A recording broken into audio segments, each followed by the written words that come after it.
Where did my thing go? There it is. That's quite a way to start this. Anyway, Hell welcome yeah. welcome everyone to the first ever recorded D&D campaign on this channel. I am your host and dungeon mistress this evening, Macuette, or as some of you may know me, Lilac Blaze of Sugarcraft Productions. I am an artist, author, dungeon master, jack of all trades, master of none. Maybe. Joining me tonight are my valuable players and friends, and one family member, Hi. who will introduce who they are and what they do. Let's start with you, Gumi. Hi there, everybody. My name is Goombasa, also known as Gumi. I do basically a lot of different things. I futz about on YouTube. I do a lot of writing and voice work. Nothing in particular comes to mind, but hey, if you're interested in seeing what I do, I'm sure you can find me. Okay, Midi. Hello, I'm Midori. I'm Gumi's partner and the reason for that nickname. I'm a writer who wants to get into more artistic fields and voice acting and all that fun stuff, and am desperately in need of some Adderall. Happy to be here, though. And would you like to say your pronouns?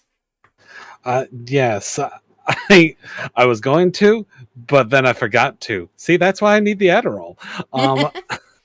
I am trans femme. I use she, her pronouns. Oh yeah, I guess I should give my pronouns too. I accept all pronouns. Woo. Ari. Hi, it's me, Ari. I typically operate under the username Starry Nights. I am a voice actor, and my pronouns are she, they. All right, my lil bro. Yo, what's up, everybody? My name is Raspberry James, and I am well, I'd say I'm a YouTuber, but we all know how that's going at the moment. Right now, I'm just a doom scroller artist and lurker. And finally, Amara. Also, I'm a guy. Use loud. I think I got you When I can be. turned up too loud. Oh, you have me turned up too high? I think I had you on double because of your old mic. I don't know why. I haven't changed it since I got the Audio Technica. And finally, Amara. Salutations, my name is RaveCatNina. I am commonly known and go by the name of Nina/Amara. My pronouns are they, them. And I am just a humble farmer. I grow all sorts of plants from kale to other sorts of any type of vegetables and fruits. I am also taking care of livestock animals such as goats, cows, chickens, the whole kit. Um, I originally inspired to be along the lines of tech, the computer tech, but kind of settled with the farming life as it is. Nice. And your pronouns? They, them. Yeah, I already said. I missed it. They play in God, you Stardew really Valley do need IRL. that Adderall. You need it really badly, apparently.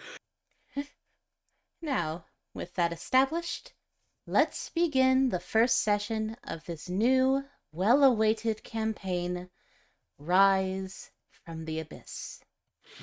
Wait, did I say Midori or Midori Kuroba? Because it's important to specify. You said Midori.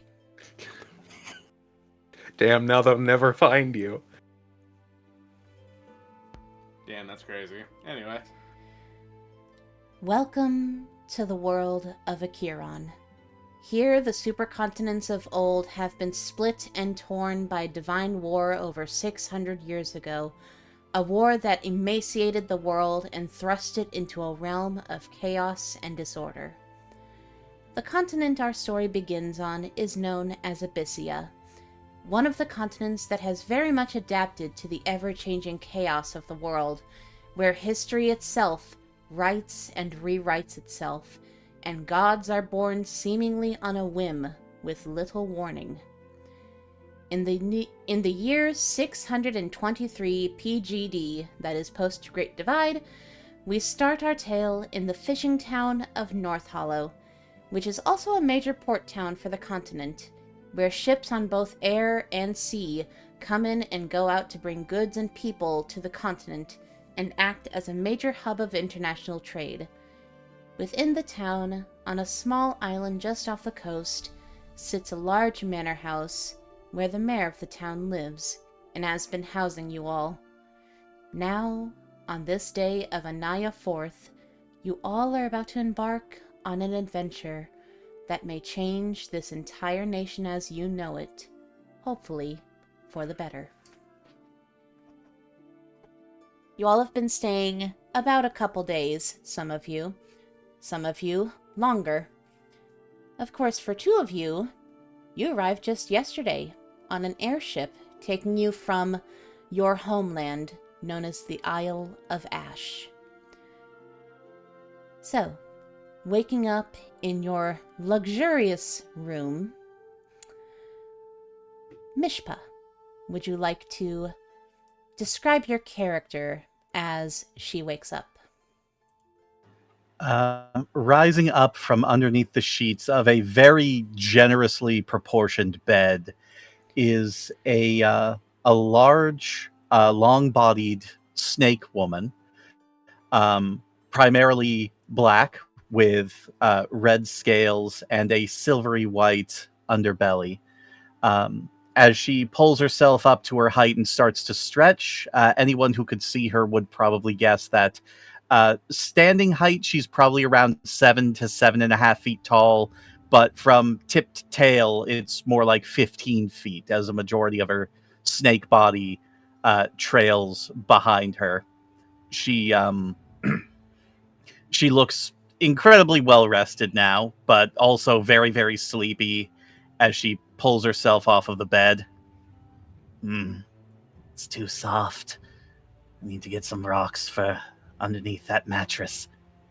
Make it feel more like home. And she will start her day by just sort of stretching out because she is not used to all the luxury around her. The first thing that she does is go to her bag and make sure that nothing was stolen or misplaced during the night. You go into your bag, and sure, everything is there.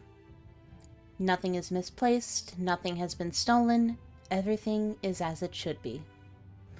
And you do also remember that when you are ready to go, you are to meet with everyone, including the prince of this nation, your generous benefactor, in the dining hall for breakfast and for a meeting regarding your program that you've been accepted into. Mm-hmm. She does take a moment to, once she's made sure that everything is there and ready and all packed up, she goes to a wash basin and splashes water over herself, looking very euphoric while she does so, because she's still not used to actually having bathing water. But the feeling is still so new and wonderful to her that she revels in having this.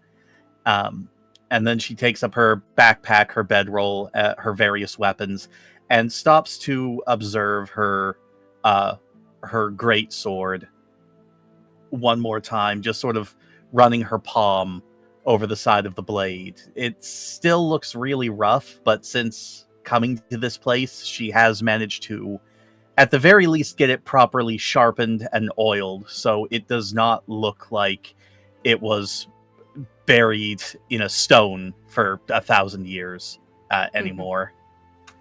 And then she is going to poke her head out, make sure that no one else is coming up or down the hallway, and she will start to make her way downstairs, though she does stop at her traveling companion's door so that the two of them can walk down together, because she's not entirely 100% comfortable moving in this place by herself just yet. Okay, and speaking of said traveling companion, we shall go on to Nani.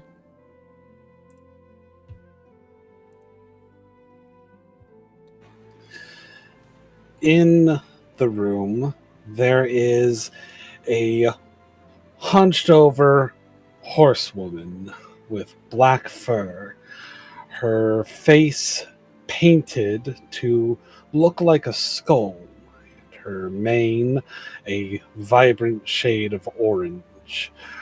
Her eyes are very green, wide, and creepy looking. She is dressed in a green cloak, holds a very ornate and intricate lantern, and she also has an ashen wood staff with a replica of her skull within its branches, made out of actual ash. Riding upon her hunch on her back is a little salamander, a fire spirit of sorts. When she hears somebody at the door, she hooks the lamp into the mouth of her skull staff and answers the door gently. Hello, who is it? It's me, Nani. I wanted to see if you were ready to head downstairs and meet with the prince and these other people that are allegedly important. Everybody's so important. We have to meet and talk to all the important people. Hey. My back is killing me. I'm not used to sleeping on such soft beds. I feel like my spine is trying to correct itself. Would that really be such a bad thing? Considering that I've been a bit hunched over for the last few years, when I walk, it cracks. It's not very pleasant. But I suppose you can't make an omelet without cracking a few eggs. I just wish I wasn't the egg. It's fine. You've got a hard outer shell or something along those lines. You're kidding, I'm skin and bones. I got nothing. Anyways, are you coming, or did you need more time to prepare? No, I'm well enough. I'll come. All right, then. Let's get going. Mishpa will motion the way down the hall. Yes, let's come downstairs. Don't you mean go? Same difference. Mm. And she walks like a little old lady, using her staff like a walking stick, hobbling and waddling forward. In the meantime, while the two Isle dwellers woke up from their deep slumber, not being used to the luxuries of the mainland, already at the table sit two rather important individuals, waiting for their guests to arrive and join them. Breia, let's start with you. Sitting in a very proper fashion, cross-legged, just very trained, is a younger, say 20-something black woman with like bright red hair. She's dressed in a manner that I can only describe as the most retro of goth. and is, even as impractical as it seems, wearing extremely high heels, likely to make up for the fact that she's only 5 feet tall. Hell yeah. And sitting across from you, Tomas. At the other side of the table is what appears to be a very tall, lanky very pale elf man with very prim and proper black hair, a bright reddish orange vest, and covering all of it is a deep navy blue cloak. Almost black, but still technically blue cloak. And poking out of that cloak is a bat, who is currently trying to eat one of his strawberries.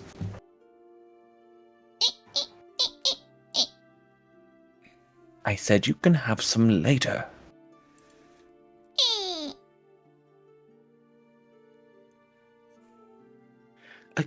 I mean, you could let him have just one.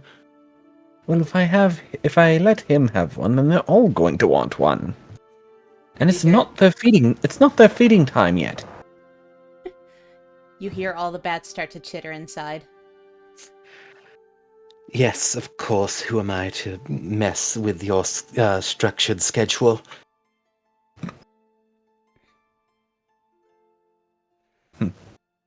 I don't know. Oh, would you look at that?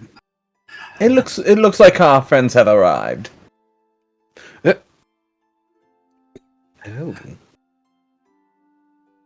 I don't know what's going on under that guy's clothes, but it sounds like a party. I am going to stand up from the table and introduce myself. Tomasakai Kurnoto Purana Edwardson Gregoriana, at your service.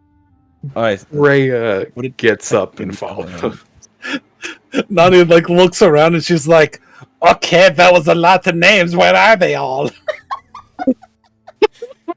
That would be all my name. That's my full name. Oh, You can just call him Tom. Most people do.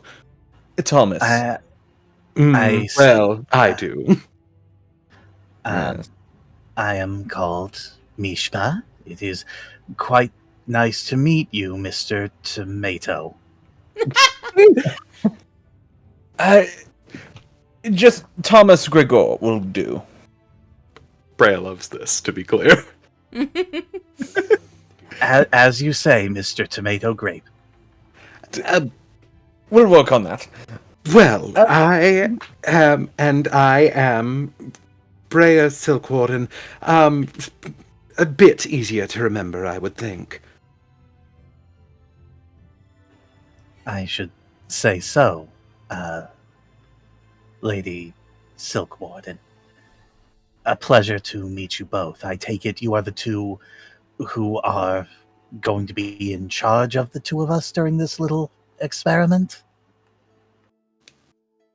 It would certainly appear so, yes. Indeed.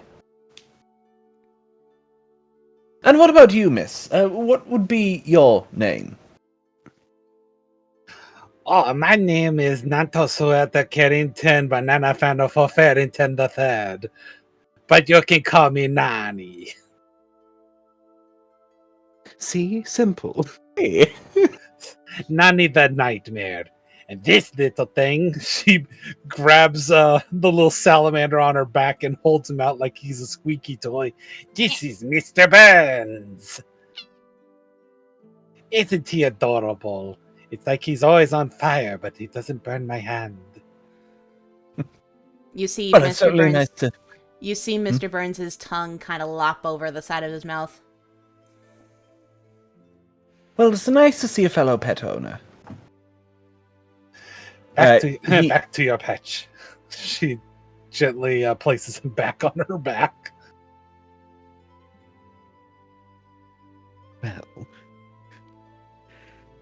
Well, this is sure to be a fascinating journey with the two of you then. Journey? We're going on a journey? That was what I was guessing, given that we're supposed to rehabilitate you into, or at least that's what it seems like.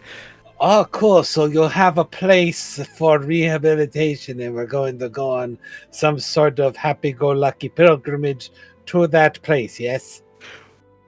Wouldn't that be nice? Sure, yes. We're not quite sure yet exactly how it's going to work, but Oh, cool! You guys are in the dark as well. This is going wonderfully. Please excuse her abrasive attitude. She's an idiot. Oh, well, be that as it may, she is right. One of the most common things about bureaucrats here is that they're often very, very guarded about what their actual goals are. I'm sure we'll find out eventually. When Mishpa calls Nani an idiot, like she does the whole like one eye blinking at a time thing. And the sight. you can only see one at a time. I mean, not if you're looking at it from the front, but then it looks even weirder. No, we're looking at her from the front right now. We get a front row seat. And finally, as you all are speaking, you see the prince himself, Prince Ignir of Abyssia, start to come forward from wherever he's been, holding with him a silver platter with a cover on the top. Well, good morning, everyone. Ah, he's the golden dragon guy. Yes, that would be the prince. Good morning, Your Highness. Good morning, Ignia. Good morrow to you. Are those horse divers? I trust you all got a good night's sleep and are ready to embark on your journey. Ironically, I'm not used to getting a good night's sleep, so in getting a good night's sleep, I didn't get a good night's sleep. It's kind of like a double negative like that. Don't worry about me, I'm fine. I'm sure you all are very eager to start. Of course, we shall begin with some breakfast. I see two of you have already helped yourselves a bit, but I must first introduce you to your last overseer and my co-partner in this entire program. And with that, he sets the silver platter on a chair and Oh God. removes the lid, and you see a chinchilla. Just a regular chinchilla. Oh my God, it's so fluffy! Hello, no companion! I'm sorry, what? A chinchilla? It's going to guide us to a better tomorrow. All four of you. Perception checks, please. Perception, I'm not good at that. Okay, first roll of the campaign. Here we go. 18. 7.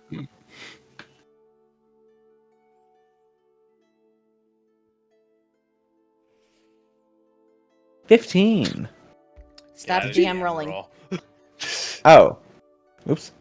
No, Did not mean to have that Can't on. hide from us. Did not mean to have that on. That was supposed to be public. Mishpa and Breia, you both, I would assume, are very perplexed by the sudden introduction of a small chinchilla.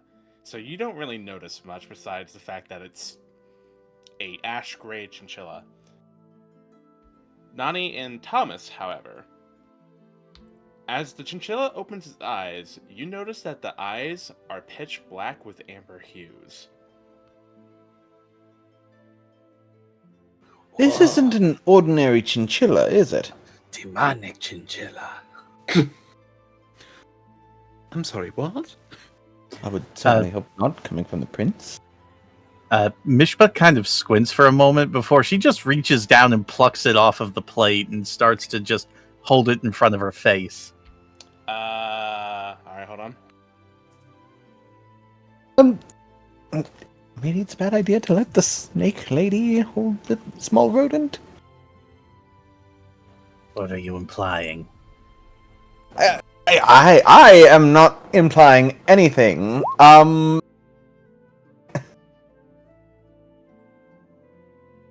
I just think that there is something off about the chinchilla. Yes. You have been bit for 1 damage, Mishpa.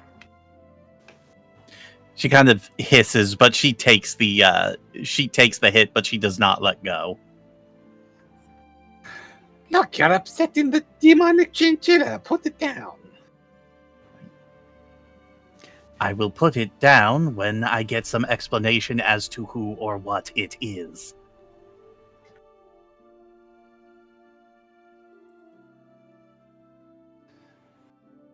Well, maybe if you put it down, it'll explain. She holds it up to her face again. Can you fucking talk? It seems to just squint in response. Useless. Well, I mean, it squinted at you, so it must understand you. Just insert Divinity 2 original sin voice line. Rubbish. Rubbish. I like DMs, please. Mm-hmm.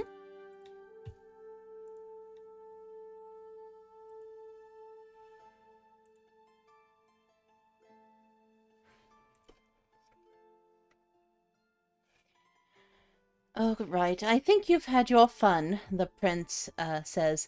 Please do unhand her and she will answer. Answers are definitely what I want. And she will plop the chinchilla back down on the plate.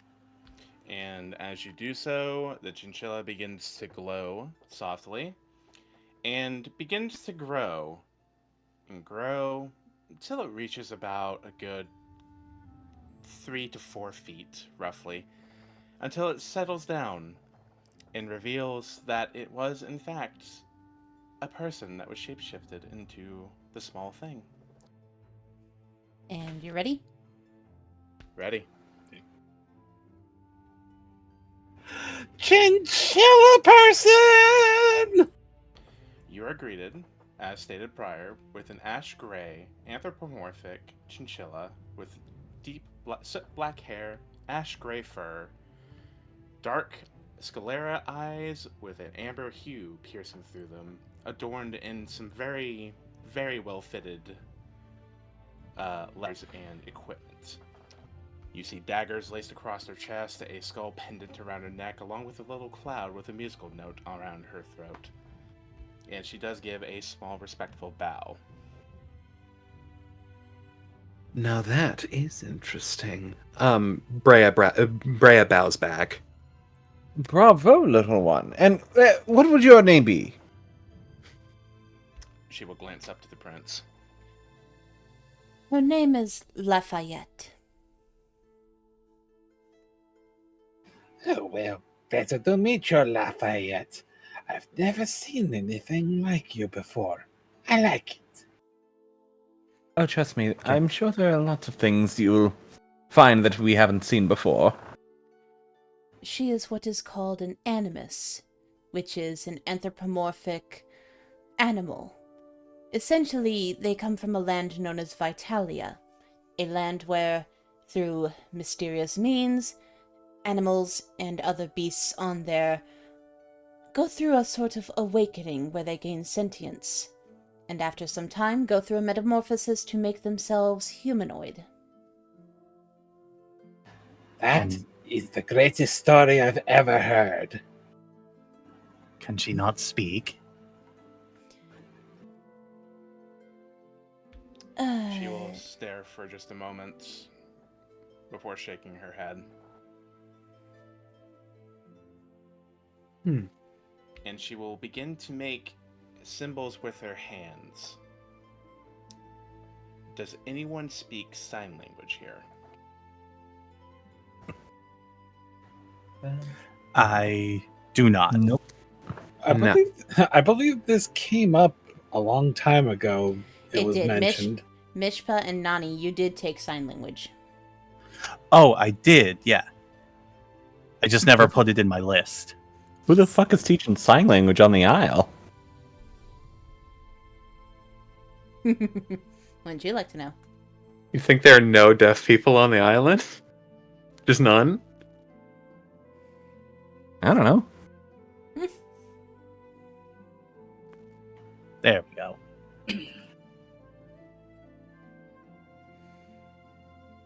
So what is being said? Just making sure. Okay. She will begin to make symbols with her hands, and to those who can understand it, it is saying, "It's quite a long story about why I can't speak, but it is a pleasure to meet those that can understand this."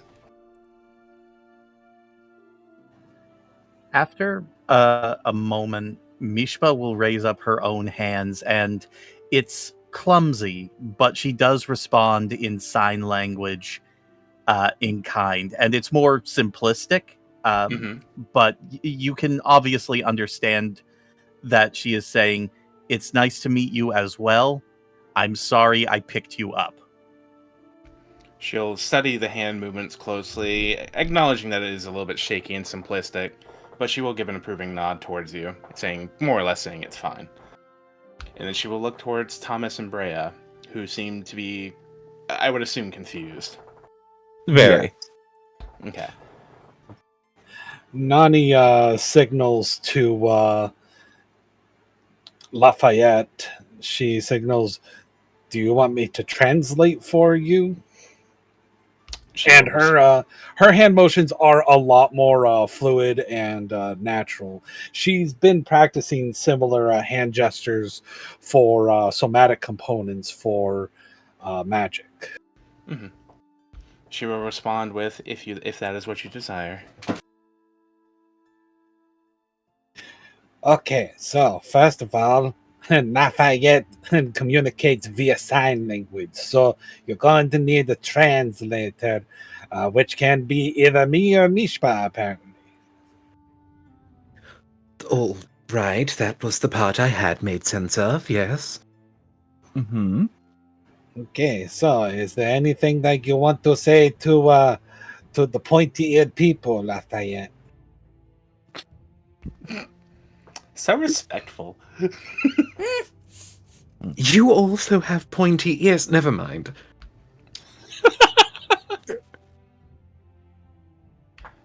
She will think for a second before going ahead and signing out. Ask him how they feel about this ahead of time, because I know you all have a lot of questions, and I have some answers that I can provide. Nani does surprisingly respectfully translate verbatim what she's signing, basically saying what you're signing. Like, how do you feel about it? And how do you guys feel about this, like, ahead of time? Because we understand that you have a lot of questions. Well, yes, several, including what exactly it is we're doing, where exactly we'd be going, and other things of the like that seem like, basic things that probably should have been answered earlier. On a personal note, I am also curious why the two of us specifically. That's actually my biggest question. Why was I chosen for this? Well, to answer the personal questions,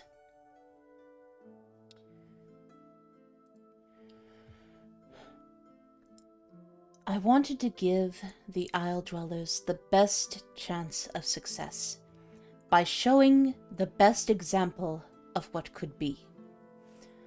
Of course, if you would like to not participate, it is your choice. I would love for you to be a part of this, but if you truly feel that you are not worthy or won't or can't, then you have my blessing to go back, if you so choose. In addition to this, Lafayette will begin to sign out for the prince to translate, because he can understand it as well. You all have been selected to potentially change the fate of the Isle Dwellers, essentially. We want to basically give everybody on both sides a fair shot when it comes to, shall we say, redemption. People, time and time again, have been sent there unfairly and due to an unjust system. I, being one from both sides, aim to rectify the situation. Both sides? What do you mean you are from both sides?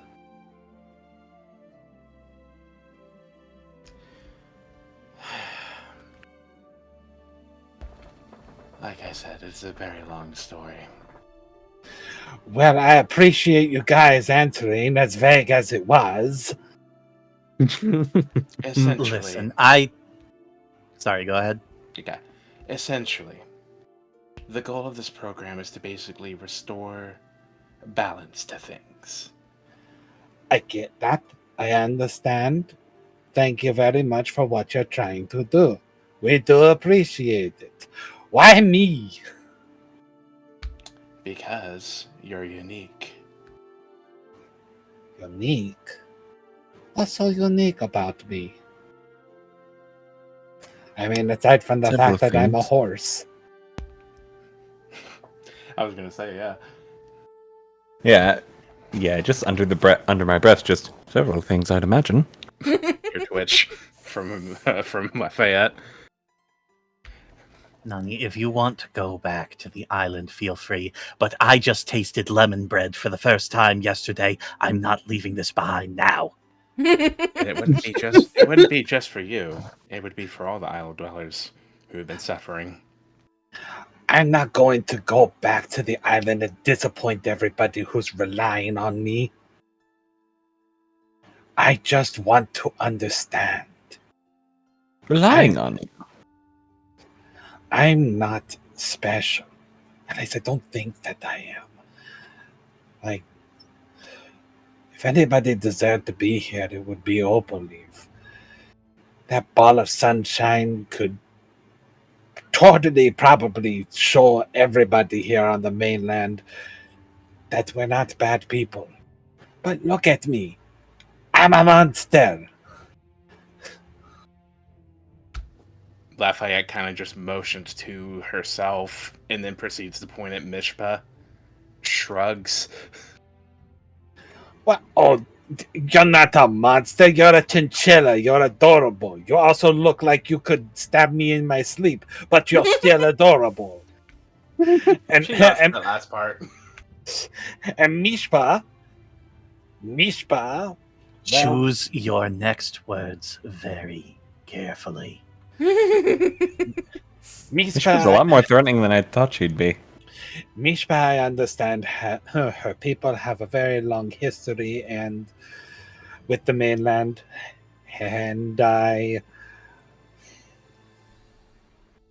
understand why she's here. I haven't met a lot of other Nagas, but you know what? For what you are, you're really cute. So if anybody could sway the people, I'm sure it's you, Mishpa. But look at me. I look like a little old lady of a horse. I'm creepy and... Look like you sell fortunes by the side of the street? more like I sell hexes on the side of the street. I walk around like as if I need a cane. You know how old I am? I'm fucking I'm not 20. going to answer that. What? Really? Yes, I'm 20 years old. Surprise!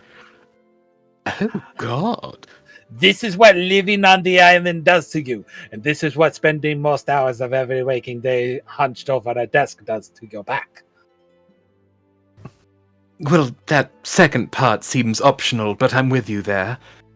And everyone who is in this call just simultaneously adjusted our posture. Yep. Yep. Moving out of shrimp mode. Hell, I will fully admit that even I did as I said it. Just the silent subconscious thing is like, hey, check your posture. Oh shit, you right. So, yeah, I don't got the greatest posture, appearance, personality.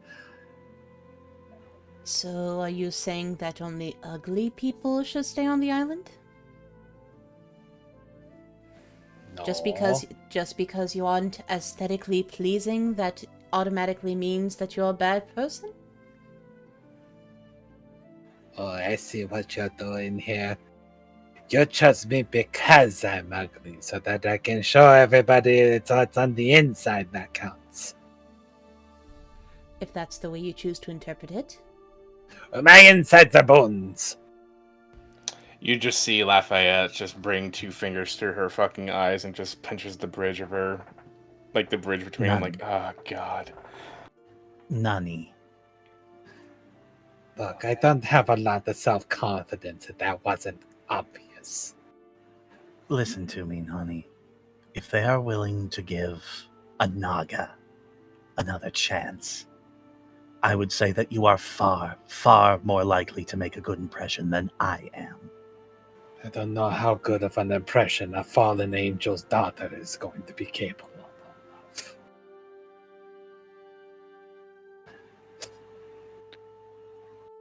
Well, at the very least, let's see where this takes us, and we'll figure it out from there, shall we?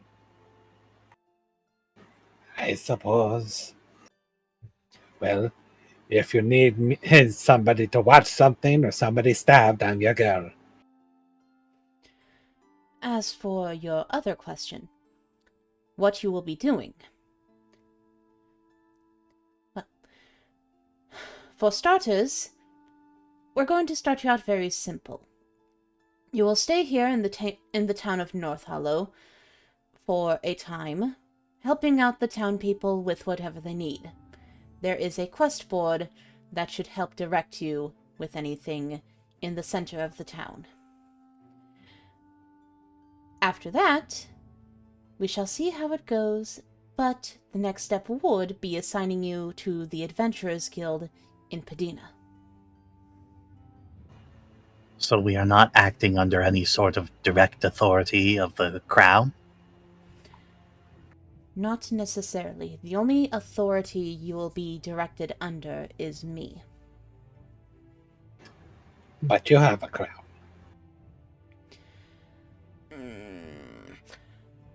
I do, but I am not my father.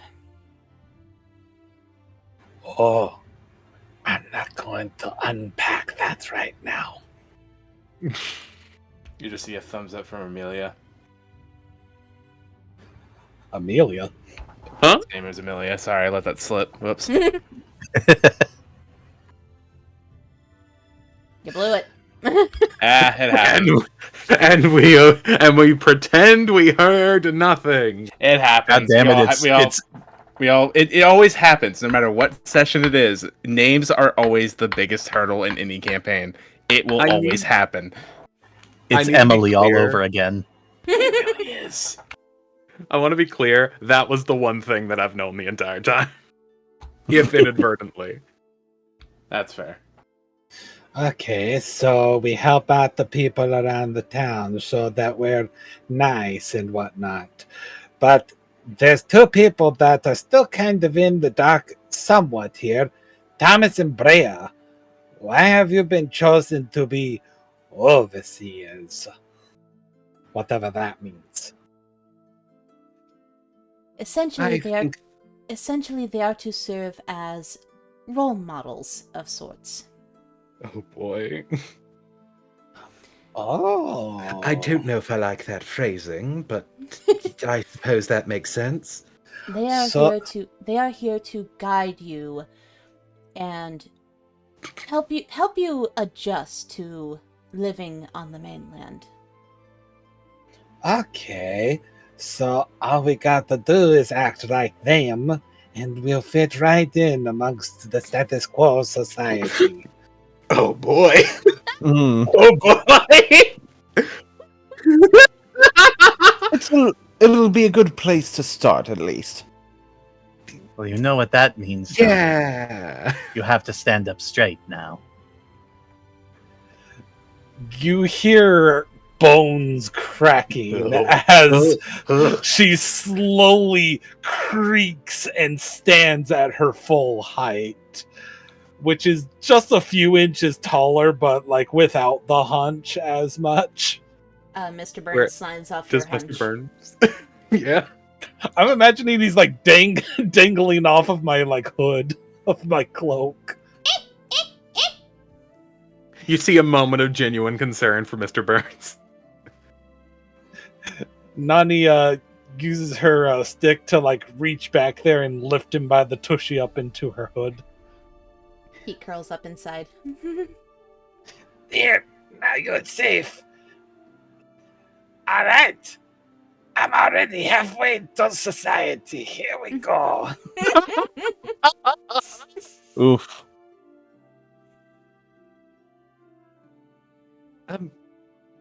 Right. Well, I suppose this is all making a bit more sense, and I imagine Miss Lafayette here will be coming with us then. Yes, as my partner in this, she will be looking out for all of you as well. And reporting back to you, I imagine. In a sense, yes. You all will be Fabulous. keeping journals on your journey. They will not be read. They are your personal journals to write in and document your experiences. However, my father has requested, nay, almost demanded, that Breia and Tomas send in weekly reports of the progress of you three. I get the feeling he doesn't have much confidence in us. Wait, us three? You mean Lafayette as well? Indeed. What? But I thought she was on your side. Why is she being treated like she's one of us? That is not my place to say. Okay. You do see that she does like have like a silent sneer look on her face. All right, another thing of baggage to not unpack. You're going to find a lot of that in society. Am I doing the hair thing still? What? No. The hair I haven't thing. noticed it. And the prince turns to Breia and Tomas. As for you two, the way you will be keeping track of these weekly reports, every week you shall be sending in a letter via parcel pet. And he hands you a book of stamps. Do you know how to work it? Do I? You would. In order to work a parcel pet, you simply take the stamp and your letter, you put the stamp on the envelope and put the envelope on the ground or any solid surface, and a random dog will appear and take your letter or parcel and poof away. Directly to the person. Parcel Okay, pets. first off, can I just say that's maybe the greatest piece of world building you've ever made? Parcel Anyway. pets. It sounds like a brand. I want that line of plushies. Ah, yes, the portable good boys and girl. Only one girl, though. Only one girl. Singular girl in that entire batch. It's a gotcha game. Get the one. They're all good boys, Brent. And then the second batch, you might be lucky and get 2 girls. Damn, Ooh. crazy. We'll see what the dice gods decide. But yes, basically they put couriers out of a job. Well, I mean, it used to be a job that people did once upon a time, but, yes, I understand how to work one. The puppies were just so much more enjoyable to get mail from. Thank you for delivering my mail, you adorable little pooch. Now, let's see here. I've been evicted. Yeah. God! I mean, it softens the negative Oh, blow no! at least. There's that. Too real, Mitty. Too real. Too real. This is great. I love this. What's this? My rent has gone up by 500 gold. It's due today. Here, When was this letter sent? take it from little puppy. Tosses a giant bag of coins on the You dog. just see the saga of this dog like paddling through the like half the ocean to get to this other place. I will explain. Parcel pets are magical dogs, so they appear and disappear. They're teleporting dogs. It's not Yes. as funny.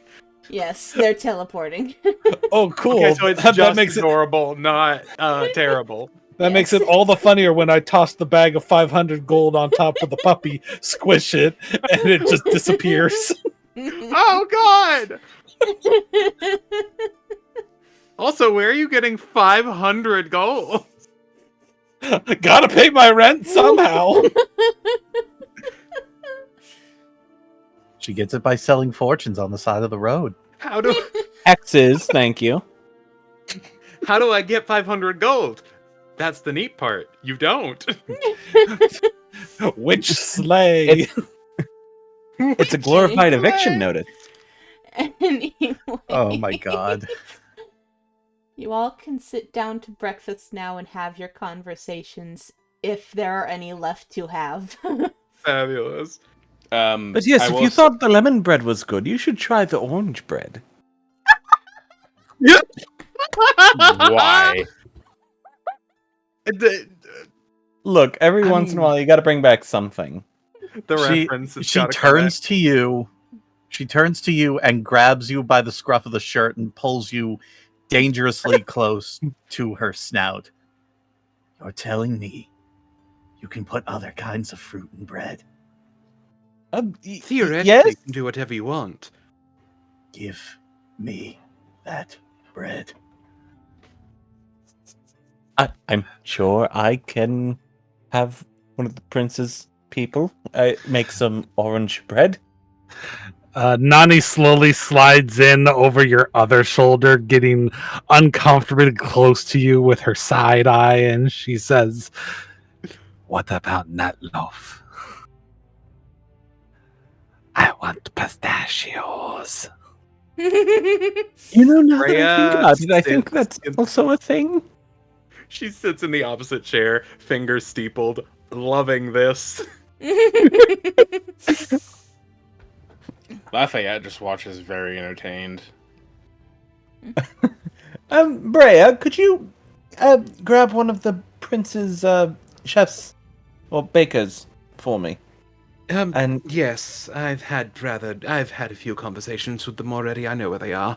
I'll be back in a few moments. yes, please, just let them know we want some orange bread out here. Every kind of bread. Any kind of bread they can make. Every Breia kind of bread. Okay, you. Breia you get your bread. nods and walks out of the room towards the kitchens. And I think she would help the kitchen very quickly make as many types of fruit bread as possible. In the meantime, Lafayette will depart from the group for a brief moment to gather the journals mentioned, and will set them out to each seat, labeled with their names labeled upon them. So that way they will have their personal journal to carry with. So, for the sake of expediency, if there aren't any conversations you wish to have, if there are, please speak now. So, Prince Ignis of the Solar Empire. What are you going to be doing while we are running around from town to town helping people with odd jobs? I will likely be keeping an eye on things from where I can. Essentially, being the overseer of the overseers. This is my responsibility now. and I will be seeing if there are any others that could possibly have a chance for the next go-round, if this works. Oh, so we were just the first wave. Awesome. Well, if I can prove that this works, of course we will do our best to get as many people off that isle as possible. Okay. Lafayette does add some sign language into that, though. Those that deserve it, anyway. Those that were sent there originally, depending on their crime, well... Oh, hey, don't get me wrong, Chinchilla Lady. There's a lot of fucked up fuckwads on that island that I don't want anything to do with, and I don't think that this country needs anything to do with. As much as I care about the people on the island, that's mostly directed at the ones that ended up there for either reasons that were unfair or got born there, like me. As that conversation is happening, Breia and Tomato, you two would notice that. Hell yeah. You two would notice as Mishpa is sort of sampling as much of the different foods and breads as she can. She's taking some of it and sort of stuffing it into her bag, like compulsively hoarding food. But about halfway into the meal, she does kind of turn to the two of you and look between you. If I may query, what exactly are the qualifications that you two have? You are supposed to be good role models for us, allegedly. What does that entail? What positions do you have here? Also, for the record, I keep forgetting that this is supposed to be monetized. I apologize for the editing that you have to do in post. Wait, for what? Yeah, good luck with that. My cursing. Oh, cursing doesn't matter. Yeah, Really? It'll be more than a minute. Curse. Yeah. So long as you don't curse within the first 60 seconds of a video, and you at least put a warning in the tags or in the options when you upload it, saying, "Hey, this has some foul language in it," you can still monetize it. Oh, sweet. Yeah. The system isn't completely busted. Yeah. Just mostly. There it is. Wow. Well, that's actually a rather interesting question when you phrase it like that. To be honest, we don't have that. We don't have that much status of our own. We come from relatively important families, I suppose, but you're model citizens. well, I don't suppose I've ever broken a law. You see, you're perfect. Well, not breaking the law doesn't necessarily mean you're perfect, per se. It means being kind for others. What is perfect except hyperbole? You know what I mean. You are perfect for the job. That seems a bit like an overstatement, but sure. At least we have to hope we are. You'll have to forgive me. I don't quite follow the logic. Important families. Yes, in society, as it was so eloquently put by Nani earlier, certain people are granted a certain level of status by deeds or their family's monetary value, a number of different things.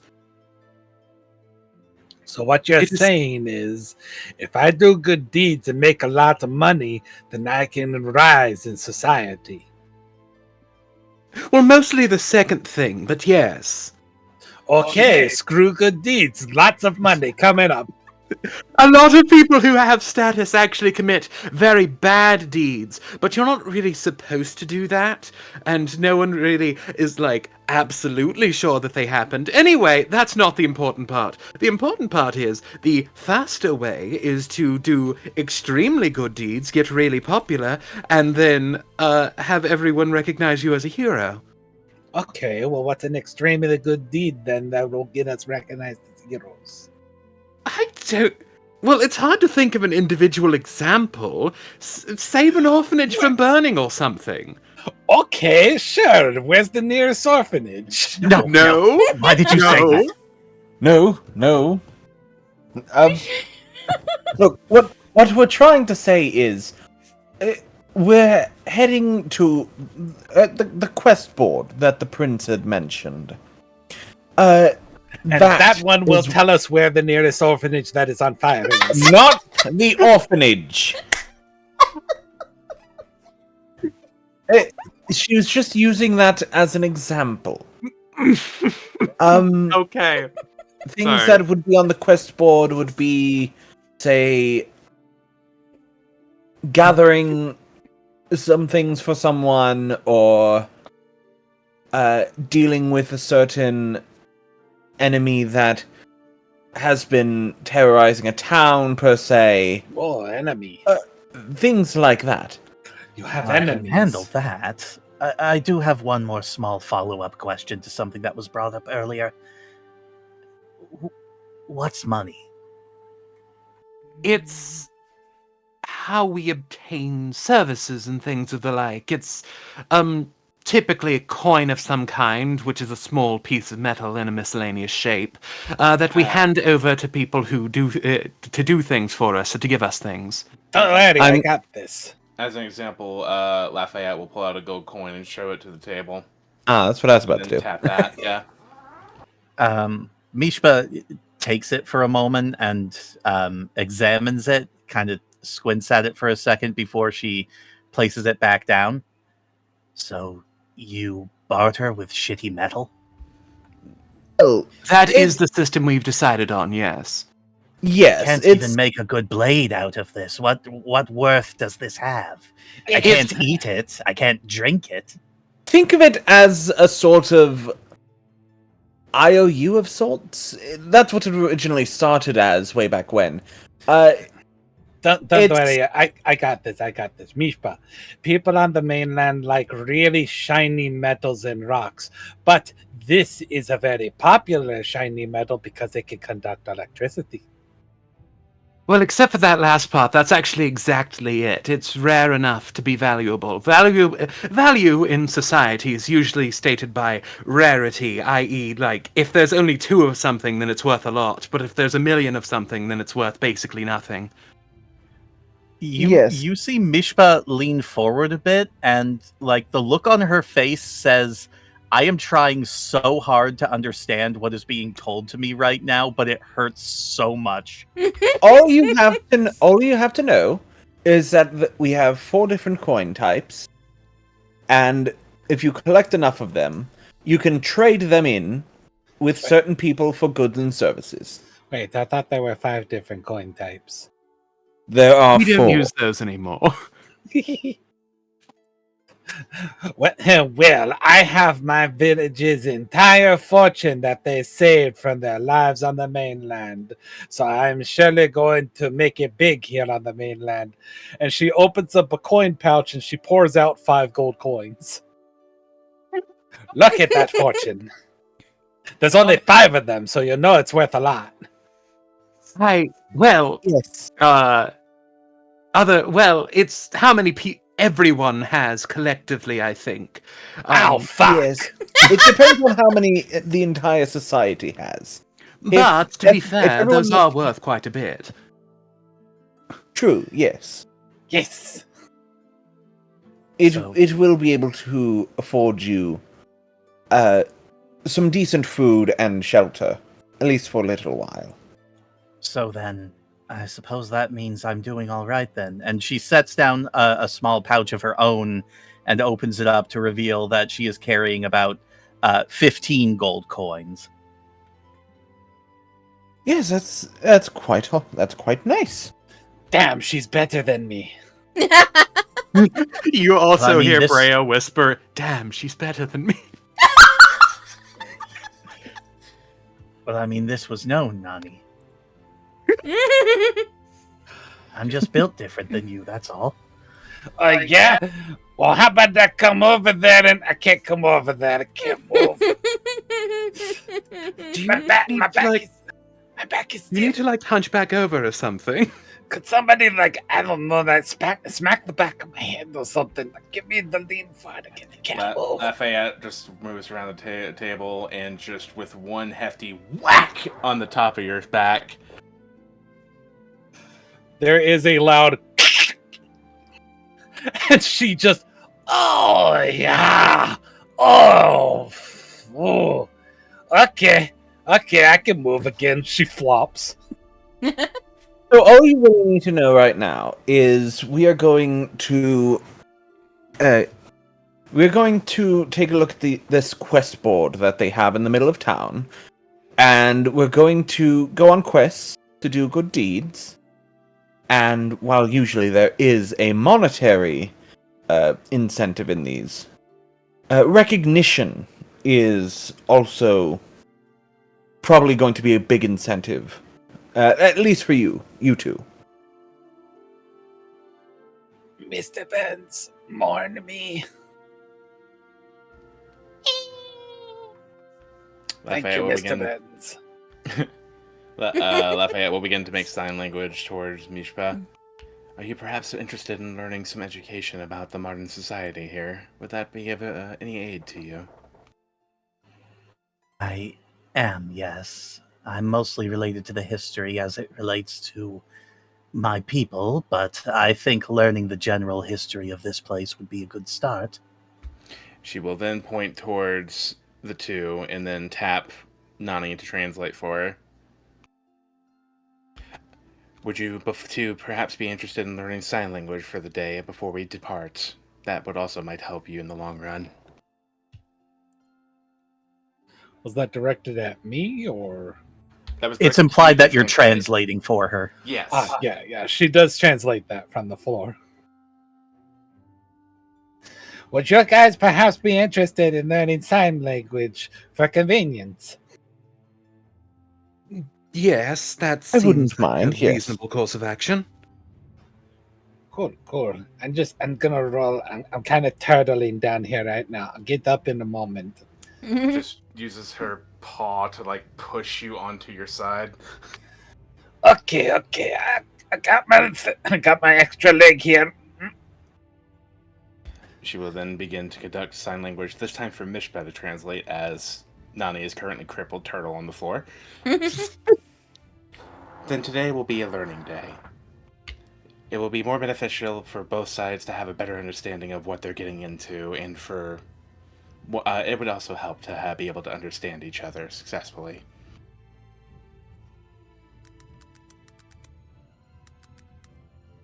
And then she will turn to the prince. Any objections?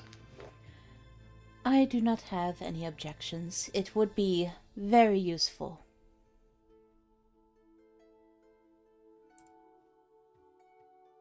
So be it. All right. And for the sake of expediency, I will say that you guys do learn sign language for that day. Just the basics, but you are able to learn. Hooray! You learn hello, goodbye, and where is the bathroom? Well, that's all you need. That's all you need. Yep. Well, it is worth asking. Would the prince's... I'm assuming the prince has a library. It would be silly if he didn't. Yes, he does. Would he happen to have a book on that, just so I could continue to learn it on my own without the need for constant lessons? Yes. Fabulous. Breia very officially would definitely actually talk to the person at the desk. I was gonna steal it for a split second. Yeah, she would go up to I'm assuming it's just like a room full of books that she just asks the prince for. Yep. Hello, Prince Ignis. I need this. All right, thank you. Walks past.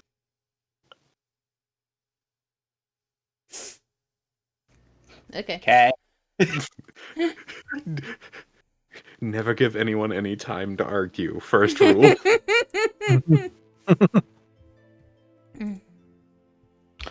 In return of that, actually, I'm actually also going to grab a small history book by climbing up the bookshelves. I'm going to grab some critical history that will be useful for Mishpa to read as well. Okay. And then I will go deliver it to her before we leave for the next day. Mm-hmm. Just out of curiosity, does anyone observe Mishpa as she is reading at any point? Depends on what you're Breia has reading. kind of been continually looking over at her every so often the entire time. Then you would definitely be able to see that as she is reading, she has this immense look of concentration on her face and is squinting at the book. And you notice, if you watch her for long enough, it takes her an almost painfully long time before she flips to the next page. It's pretty easy to realize that while she is able to read, she is not very good at it. Oh no, her intelligence is a 5. It's not lower than that, but it's only a 5. Here's the fun part. She does actually have a decent intelligence. She's just grown up in an environment where she had nothing to practice reading on. Fair. All the books were burned in that big book burning in 86. You'd be lucky to find anything on that godforsaken no. place.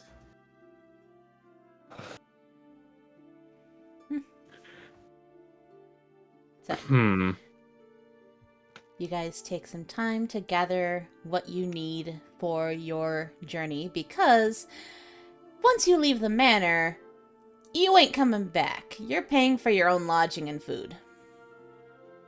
Damn. And if that is made known to us, then Mishpa is going to grab an extra bag and stuff it full of bread. Well, Mishpa, if I might say, it may not be the best thing to carry around that much bread, given that if it isn't eaten in a certain period of time, it kind of becomes completely inedible. Don't worry. I'll eat it before then. I promise. You know what? I believe you. All right. So,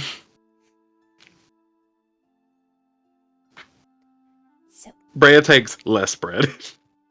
So, are we still spending like one more night here as we spend the day like studying and learning and whatnot? yes, you spend the night, and the next morning, you are free to go into North Hollow.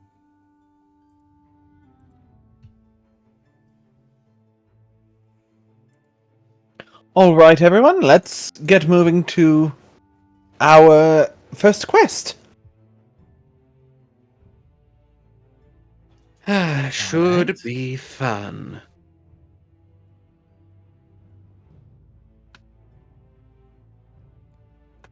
Nani, are you two ready?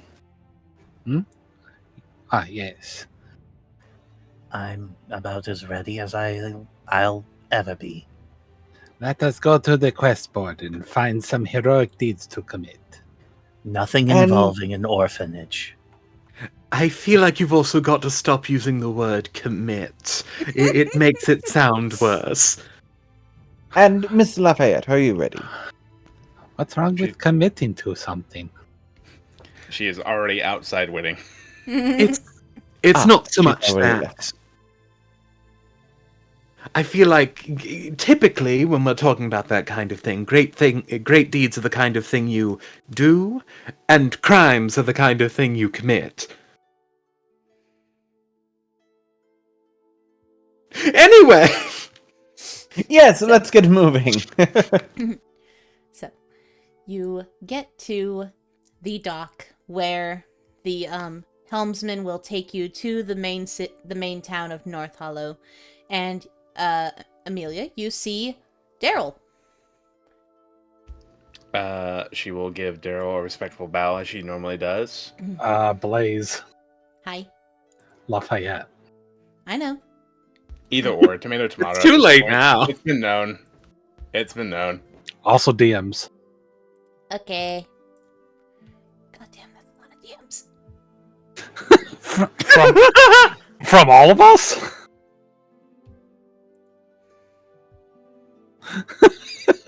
Apparently, we all have our own agenda this time. Oh yeah.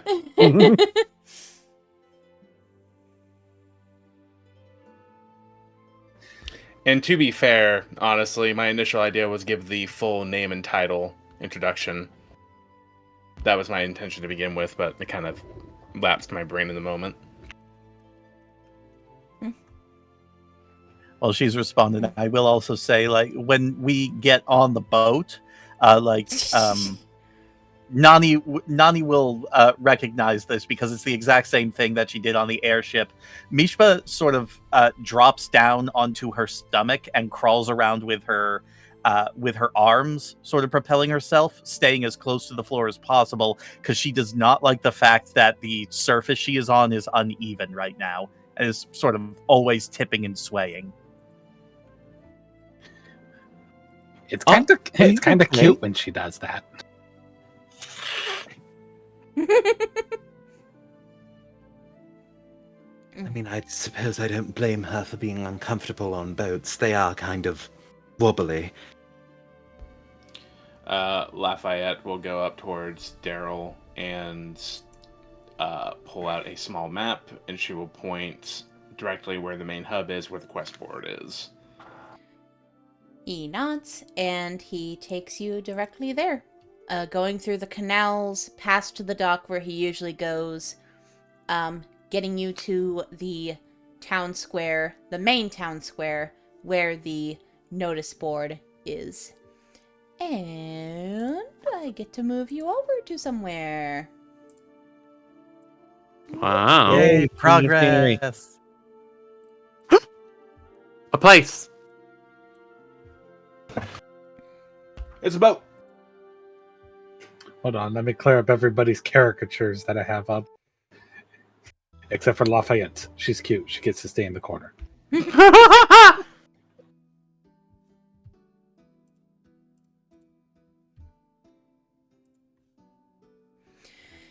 You come to the town of North Hollow. You see that the entire town is split into various little sub-islands via bridges that they're connected. And various canals are used as a viable mode of transportation, as well as the various sidewalks and streets. It being quite a bit into the day by this point, about 10 a.m., the town is bustling. As you pass the docks, you see that the fishermen are already out getting their daily bread. Well, fish. You see that a few of them are at the docks, just kind of fishing with hook and tackle. Others are on ships, throwing nets and other means of catching fish. You see at a beach that there are some people that are sunbathing or playing in the water. Isn't it cold up this north?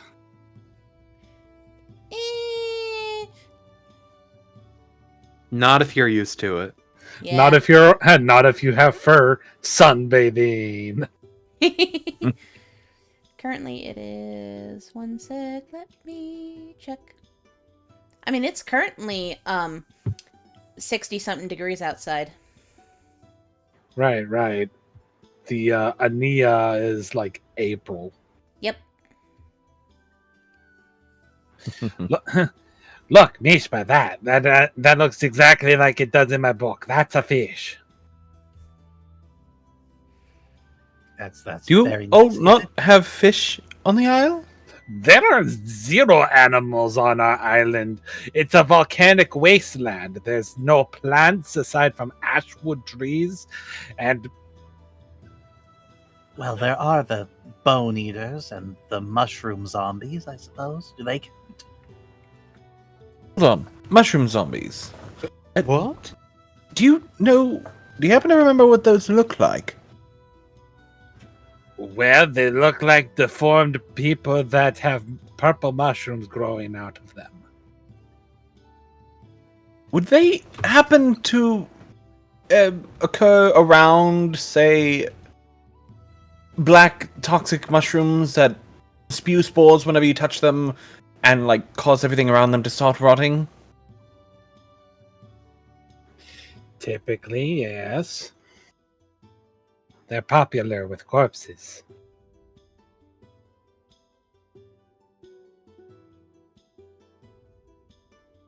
I think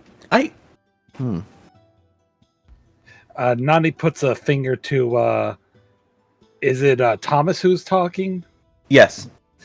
She puts a finger to Thomas's lips and she says, if you have things to say about this, now is probably not the best time in the middle of the street. We can talk more later, in private. So we don't disturb the neighbors. I don't like how you phrase that, but all right. Do not disturb the neighbors. Nani leans in even closer and she says, I'm doing it on purpose. And with that, you hear an audible thump of Lafayette's foot on the hall as she points to get off the boat. So, you do get off the boat eventually. And I shall send you all the quest list. Is it always so busy around here? Yes, it's a major area in a. Is this the most? It's not the most populated, but it's like the second most populated city in the region, right? In the region, yes. Of course, there are only like 2 settlements this far north. There's Zelta, which is a literal village just full of vacationing people and old people. Basically Florida, but smaller. And, Oh, fuck. And North Hollow. So it is actually the biggest settlement this far north. It's really the only place to go this far north, anyway. I don't like it. It's so crowded. Yeah, and all these people, they don't look anything like us. We kind of look like, well, 50% weirdos.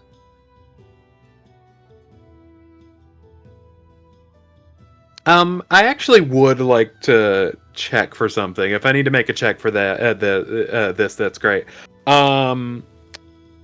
If I'm imagining that people are staring, which one are they staring at more? They are definitely staring at Mishpa more, and you can definitely tell without even having to roll insight. Most of them are staring in abject fear. Interesting. By the way, does Mishpa have her sword like out, or is it in like a scabbard or something? It's in a scabbard that's hanging off of her back. It's very obvious that she has it, but it's not drawn. Okay. Gods might get a little weary having a weapon drawn like that. Mm-hmm. That's not even the line. How dare you? Shush! I only remember part of it. I only partially remember things. Anyway, I am aware interesting. of most things.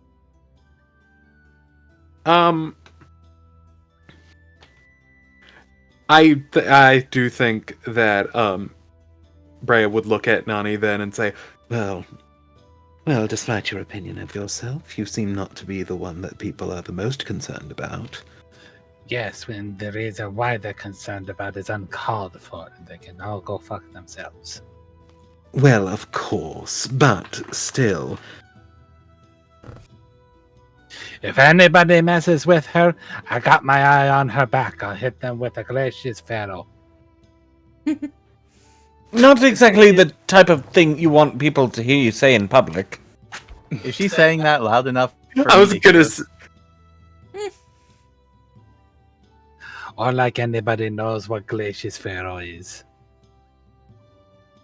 Hey, Well, yes, do I but know what you that don't- is? You don't want to make threats in public. Nani, I appreciate you wanting to stick up for me, but I'm fully capable of taking care of myself. So long as they keep their distance and they do not try to harm me, I will not harm them in turn. Hey, you have a very important reason to be here. It might be hard for you to retaliate sometimes. So if anybody gives you flack, I'll smack them. Smack them right in the jaw. Let's see how they like getting smacked by bones. An audible exhale I- through I believe we Lafayette's should- nose. I believe we should just focus on the quest board. And you already see that Lafayette's pointing at the top one, a very simple one to begin with, but it's a good starting point. Need some flour from the miller, but my shop is too busy. Come see Rhonda the baker is what it says. But this one pays more. And Mishpa points to the bottom one. That will probably lead us into a much more complex thing to do. It's probably better to do the short things first. Whoa, hold on a second. There's a little boy who's sick? We're not going to ignore that. I am not going to ignore that. Somebody's sick. Somebody needs help. I was going to say, Nani, don't you know a little bit about medicine? Oh, I know a lot about medicine. Oh dear. It's kind of my thing. Well, lighting lamps is my thing, but herbalism is a close second. Uh, I thought stabbing people was a close second. Lafayette. Nobody needs to know about the stabbing out here. Again, not out loud. Lafayette Inside is going thought. to proceed Yeah. to grab both of those, but proceed to do sign language kind of away from Nani. It's like, I'm worried that she might end up jump scaring the child to death, is what I'm worried about. Damn, okay. If she intends to interact with the child to help them, don't get me wrong, I'm always willing to help those in need. But they don't know who we are yet, and you two are complete strangers from a rather unpleasant land. So ideally, start small, get a little bit of fame, and then we can go tend to the child. Or at the very least, we can also just go see what the cure is, and along the way, go to the miller to get the flour. The one at the docks would be pretty simple as well. I'm good at lifting heavy things. Then we could probably perhaps split in groups.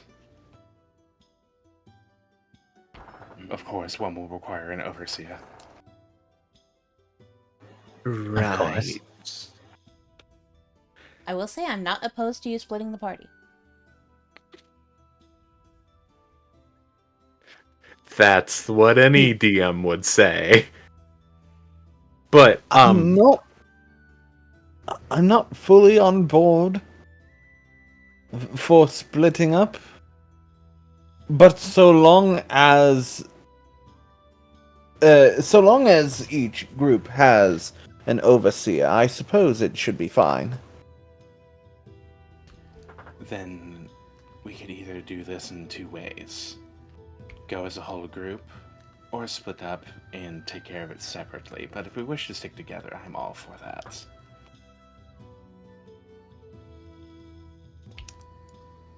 However, I already have come up with this idea of the splits. Of course, they can decide which overseer they wish to bring, and she points to like Nani and Mishpa mid signing. But the choice is all yours at the end of the day. I'm just here to watch. Are either of you familiar with this blacksmith fellow? Lafayette would raise her hand.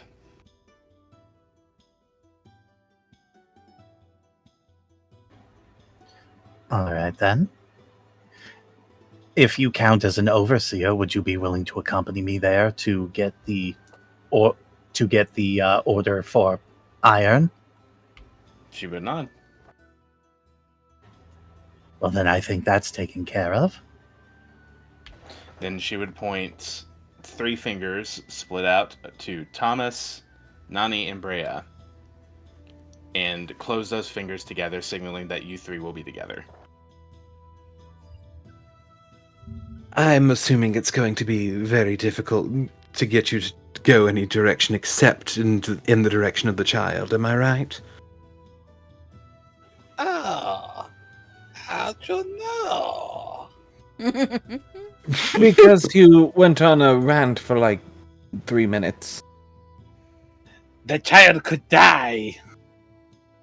If They there's an ad posted for it, I don't imagine it's a deathly illness. I would also note, much more importantly, that if the child is dying in such a manner that us completing a simple task like picking up flour would cause that to happen, then I'm afraid we are far too late to begin with. But there is another matter here. Your people have doctors, correct? We do.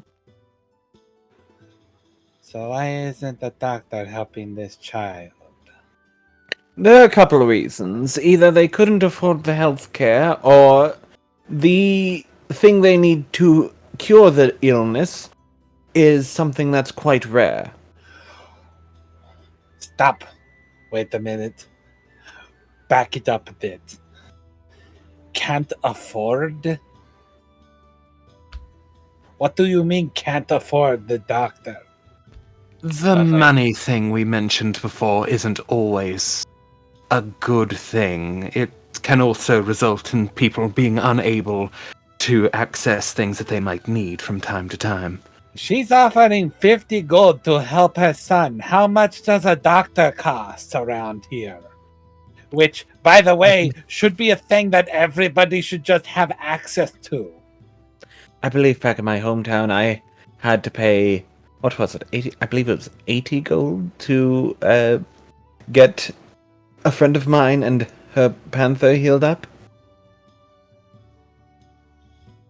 I do have a question, which is, does it cost more or less where I'm from, where it's, bigger and more populated? It really depends. Like, doctors, like the non-magic healers, it kind of varies on what treatment you get, and they're not too expensive, depending.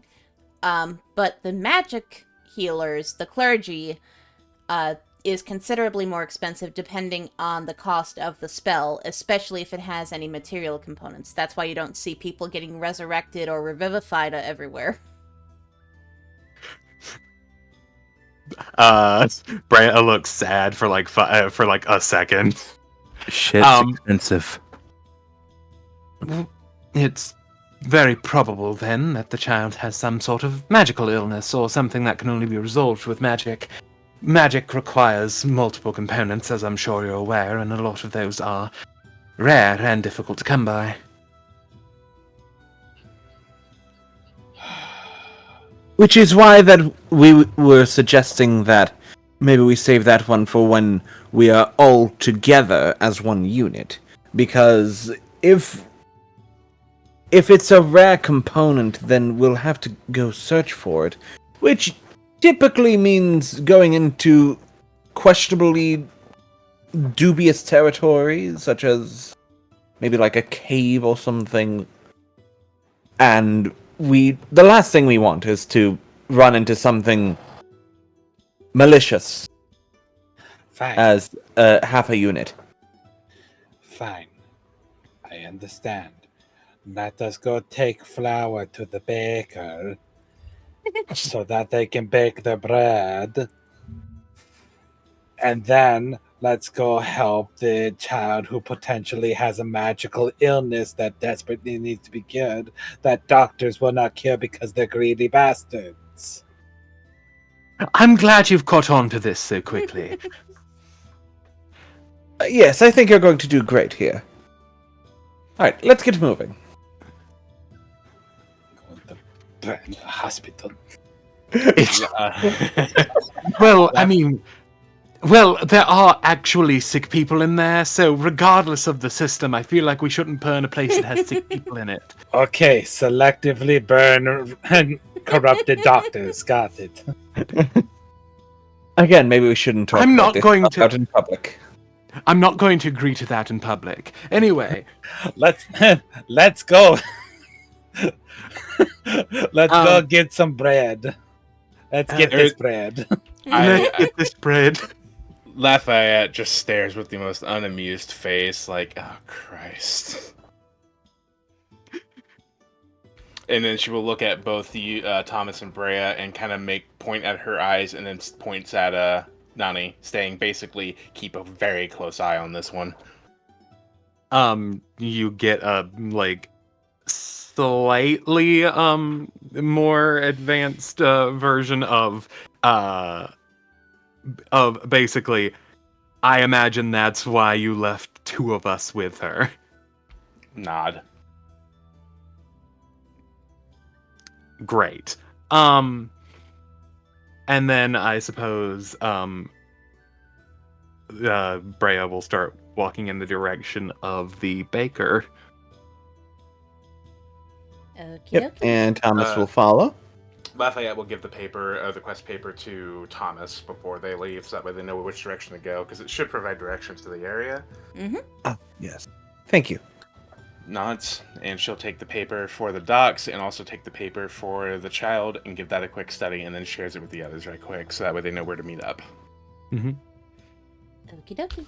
So, And then, yep, Pat's Mishpa, and they leave. with the quests given out, the party split, we're going to take a 5-minute break. Okay. This time. And we're back. So, we have Mishpa and Lafayette going to the blacksmith to start out to get the order for the iron delivery. And we also have Nani, Thomas, and Breia going to the baker to get the order for the flour. Yes. Would one of the respective party members like to roll initiative to see who goes first? Okay. Damn, all right. what? Oh, Jesus Christ. I'm sorry. I haven't seen it typed out in a while. Oh my god. It's so annoying. It's so annoying. Tonska, Kimari, Purina, Edwardson, Georgia. Georgia. Edwardson's normal, though. Tomasakai, Kirinoto, Piranha, Edwardson, Gregoriana.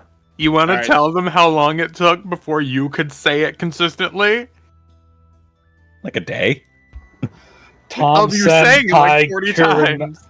Tom Senpai, Kurinoto, Piranha, Edwardson, Gregano.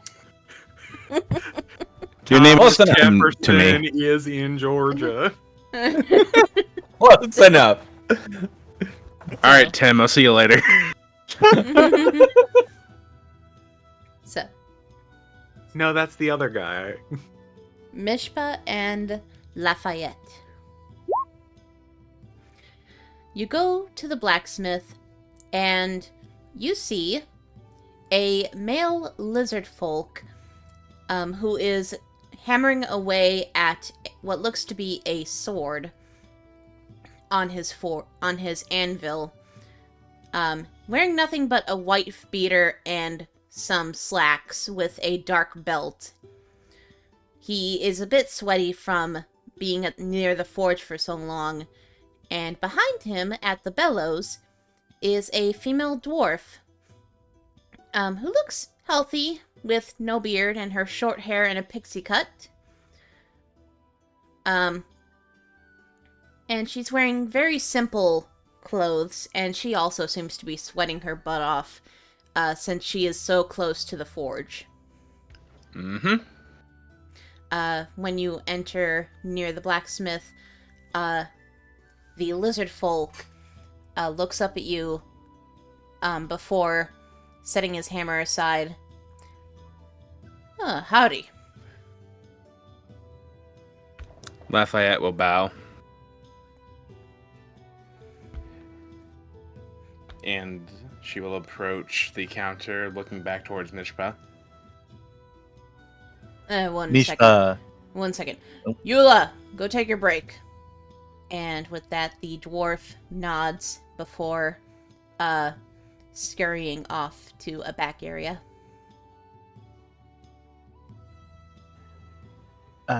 Mishpa hesitates for a moment, watching the dwarf leave before she slithers in carefully. And she does keep her distance. She stops a good distance between herself and Lafayette. She lets the mute take the lead on this, basically. Lafayette will pull out the quest notice and then place it onto the counter and then tap onto it. Ah, I see. Alright, so you're here to help me out with the iron delivery. Good. See, I'd do it myself, but I'm on the cusp of creating a great blade. One that, if I can replicate it, could be able to slice through most anything with a single swing with no enchantments needed. I mean, it may be a bit of a stretch, but I only want the best for my customers, since they are the city guards in this town. Lafayette shrugs. Seems like a good sales pitch. Before she would point a thumb towards Mishpa and then look back at her.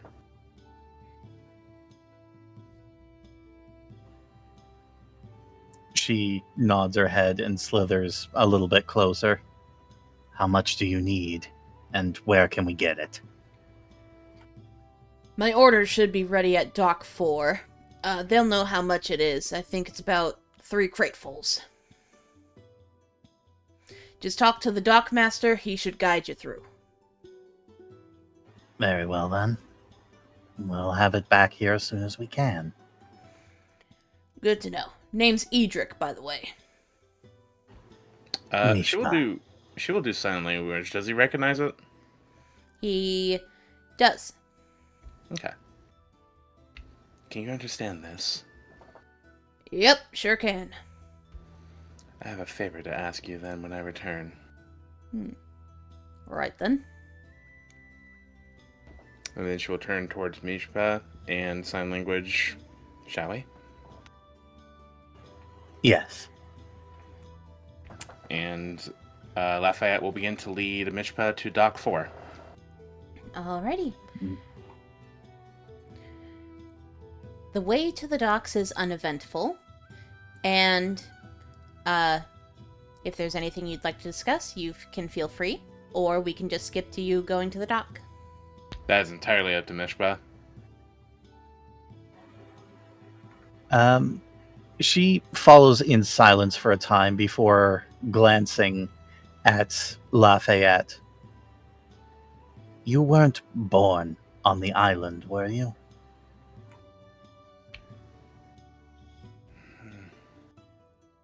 A sharp inhale and then a soft exhale afterwards before she shakes her head. Were you born here? Nods.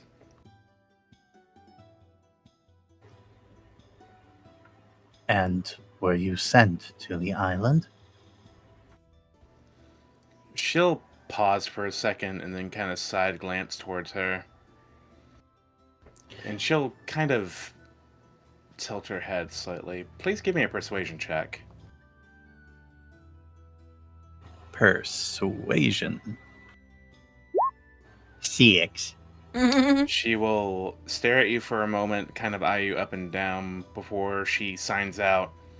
We can talk later. Now's not really the time for that. As you wish. I was merely curious.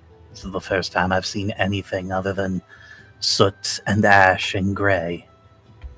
Are you adjusting to it well? As well as can be expected. There's much I still don't understand, but at the very least, it doesn't seem like anyone's calling for my blood yet. She'll kind of pause and look around for a second before she begins to sign out once more. Well, no reason to currently. You're not causing a disturbance, and ideally we want to keep it that way. The only one that would really cause a disturbance is those that have a distaste for what they call Bleakborn.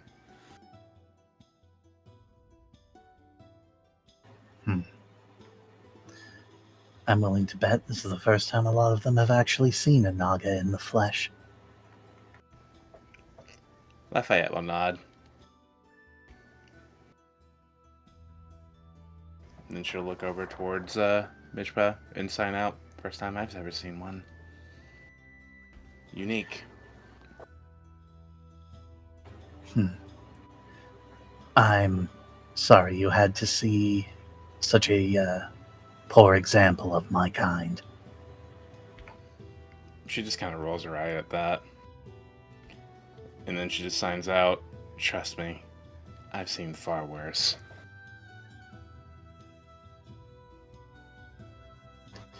She just nods her head, but you can tell that your words do make her a bit happier to hear.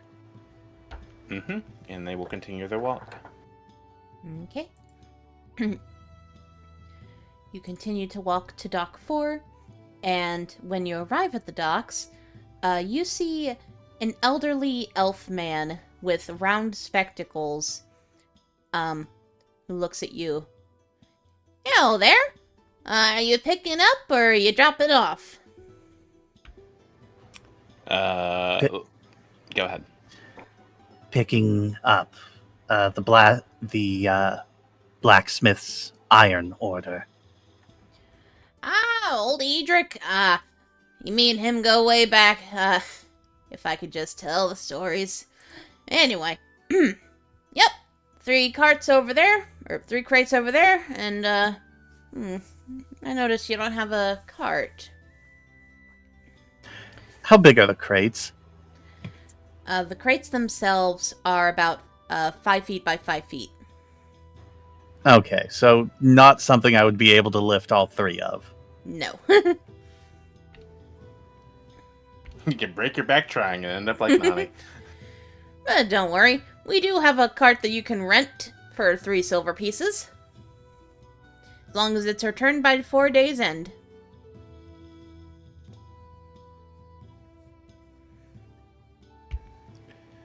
With a soft twirl of her fingers, Lafayette will flourish out a gold piece and hand it over.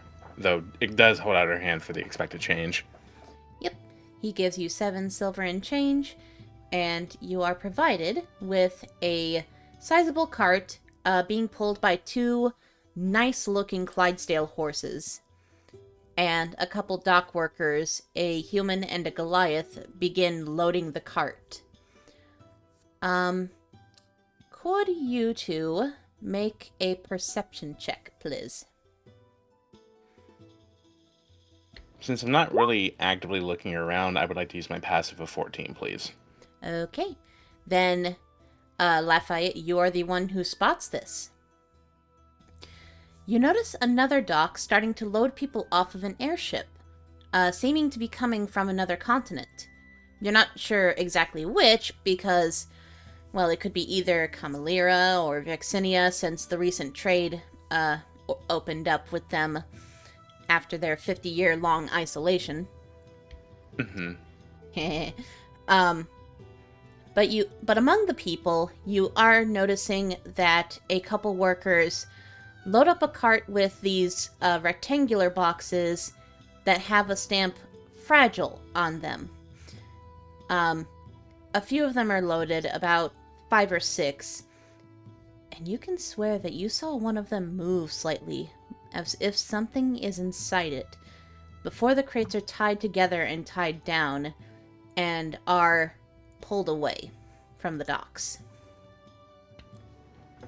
I'm going to scan the workers right quick in particular. Do any of them kind of feel like look off or like seem like they would know that something's inside the crate? Do they have the initial look of smugglers, essentially? Make me an insight check.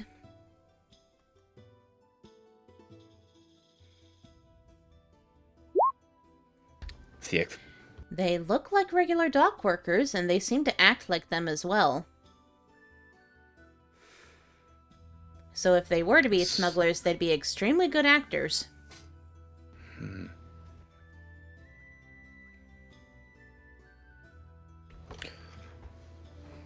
Lafayette does like hard stare at that batch for a moment, specifically at that one box. Is there any indication of where it's going? You do notice that it seems to be going to the main part of town, which is a fast track to go outside of town.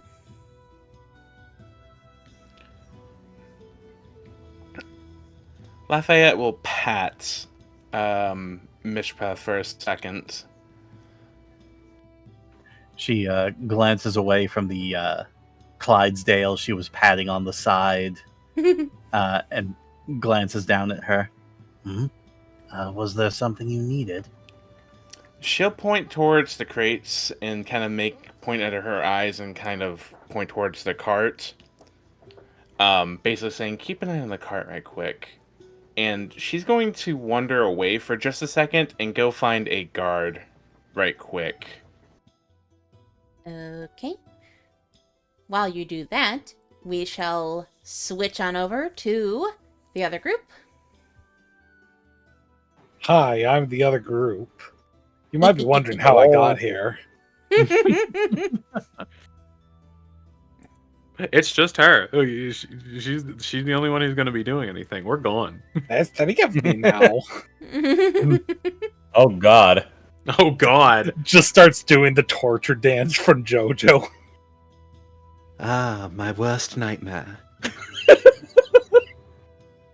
So, you go to the baker, and inside the bakery, being swamped with orders at the current moment, handing out bits of bread and different pastries, you see a female goblin, very short with black hair held in a bun and wearing red lipstick. Her skin is a bluish green with freckles on her face, shoulders, and legs. Ooh.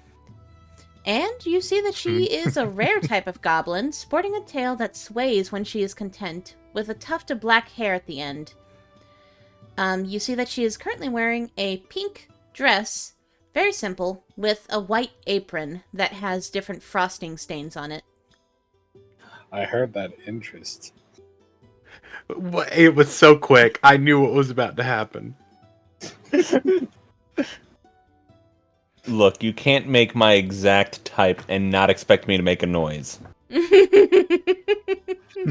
Just Thomas comes sliding in, like leaning on the counter, blows back his bangs, and he's like, "We're here to help."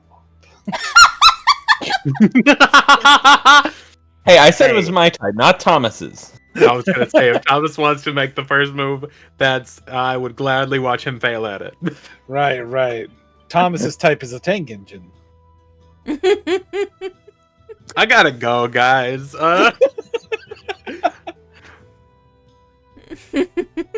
Anyway,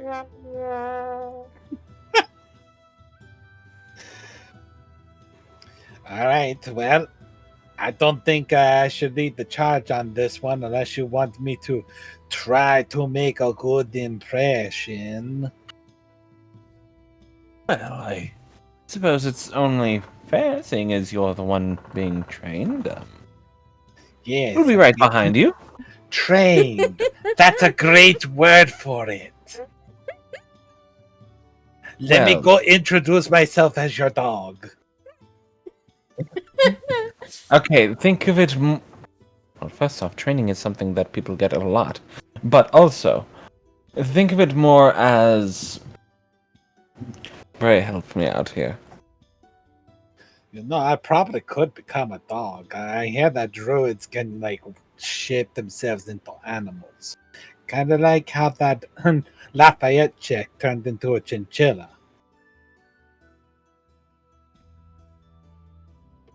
But yes, we'll be right behind you. Just I just introduce like to yourself. imagine that like brief silence was canonically there. Just everybody's just like, is this bitch autistic? Oh, Okay, bye. Incredible. oh, I killed Ari, oh! It didn't happen to me this time. and then you Oh, immediately this is weird. die. And then suddenly Oh, Nani this is is left weird. alone.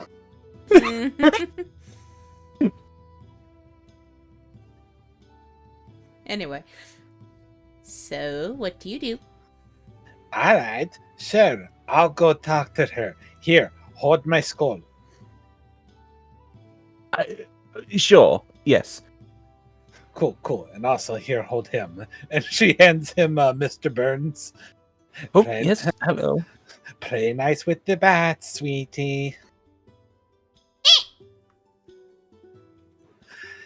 And Nani is going to walk over to the counter. You see the goblin look up at you. Hello, dearie. How can I help you? I'm here to help you get bread. You had the post about needing help getting flour. I'm here to help you get the flour. Oh, right. Okay, I am so sorry. I've been so busy with this morning. Just so many orders coming in and making things for later. I Your have to post make said the exact same thing. Yes, I have to make an entire cake for the festival that's coming in a couple days. Somebody's really happy about that cake. No, I figure Okay. that's the sound that Nani makes as soon as she hears celebration. What the fuck did I miss? A celebration! Yippee! Okay. And also, So, to be clear, when I said wire plugged, wire good, not correct. Wire plugged into computer correctly. Wire not plugged into splitter correctly. Managed to pull wire out from distance. Oh, jeez. But yeah, to get you caught up to speed, Nani introduced herself and said that she is here to help the goblin lady get bread. The flour. Oh. Also, she handed off her skull and her salamander to Thomas. And yeah, Thomas is now holding both Nani's staff as well as Mr. Burns. Are we all immune to Mr. Burns? Yeah. Despite being constantly on fire, he is only pleasantly warm. Okay. Cool. He's a fire spirit. He only bans you if he wants to ban you, so don't give him a reason to ban you. Right. Fair enough. So, dream of it. anyways, you're super busy. You're making cake for a celebration. I get it. So, you need flour. How much flour? Where are we going? There's a miller just outside of town.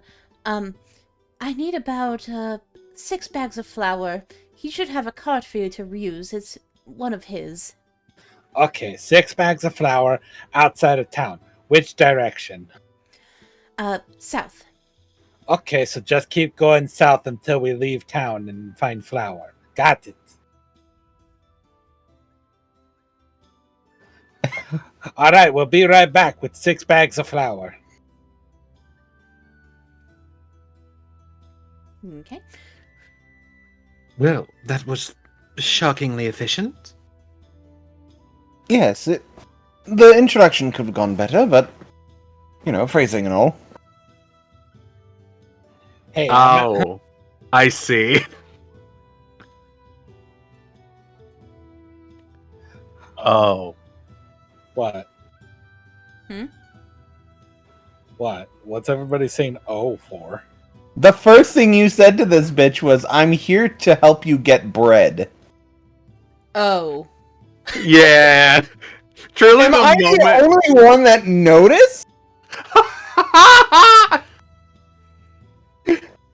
Now I look like a pervert.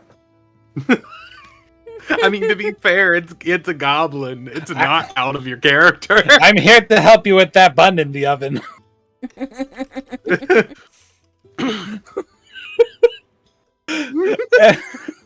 I would be here to help you get the flour to make cake, but it would appear you already have it.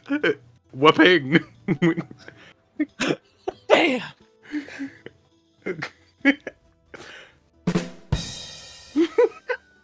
God damn it!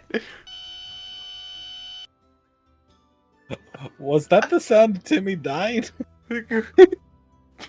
Okay. Alright. It was a sound I make when I die. Alright, so I have direction. Let's go do that. Yes. You do know which direction south is, yes? I mean, I would imagine you know where your cardinal directions are. Nani looks up at the sun and she says, "Is this way?"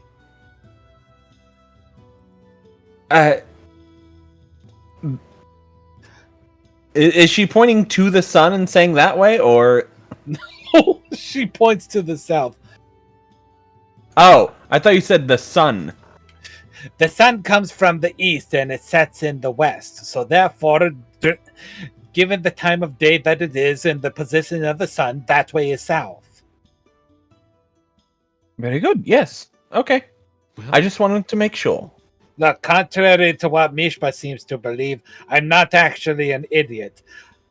I just got a really twisted sense of humor. Fair enough. But right now, there is a child's life on the line, so let's get where we're going efficiently and get this done. Right. Off we go, I guess. And burn anything that gets in our way. No. Okay, just stab it. No stabbing either. We- Unless it tries to stab us first. What if it's an inanimate object, and it won't matter if it gets stabbed? Well, some people own those objects and don't want them stabbed, though. Well, they shouldn't be putting them in my way. Let's just head to the miller. Yes, Yes. it should be about a half hour's walk. Let's go for a light jog.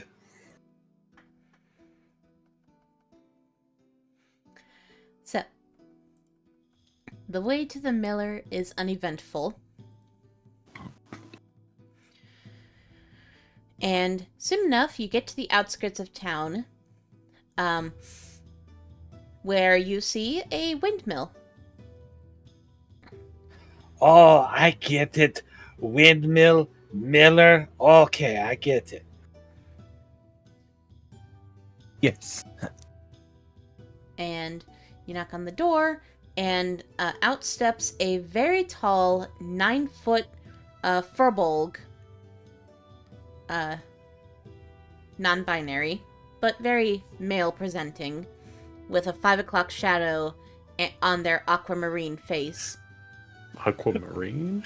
Male presenting. Again, with the hyper there. specifics.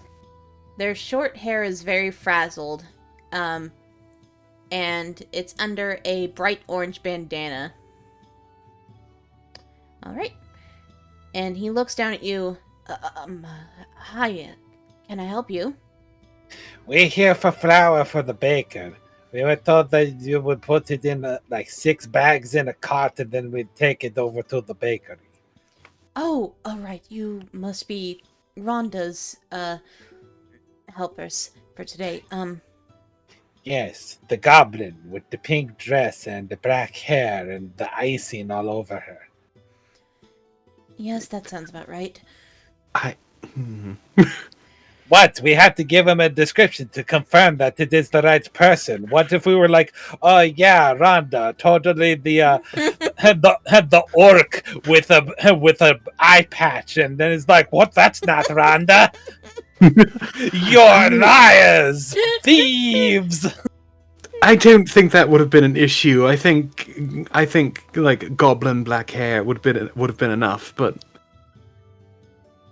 how are they to know exactly what she's wearing today? Well, she's wearing icing. Well, that's a All given, right. I suppose, given how it was Never mind. Anyway, yes, that. Do you happen to have a really cart helpful. ready? Do you happen to have a cart ready? Yes, of course. And he hobbles over outside. You actually notice that he's using a crutch since his leg looks very injured. Oh my gosh, what happened to your leg, man? I had an accident at work yesterday. What kind of accident? You know those times where you think you stub your foot, but it turns out to be more than that? Oh, I see. Yeah. Is it just like a physical injury, or like do you have some sort of illness in your foot? It's just an injury. It's something that'll heal in a few weeks, likely. Well, it Besides- looks like it's very troublesome for you. Besides, I can't stop working. I have a family to feed, after all. Hmm. And No, go on. and he leads you over to the side where he has the 6 bags of flour all packed up, and the cart is being pulled by a very old looking mule.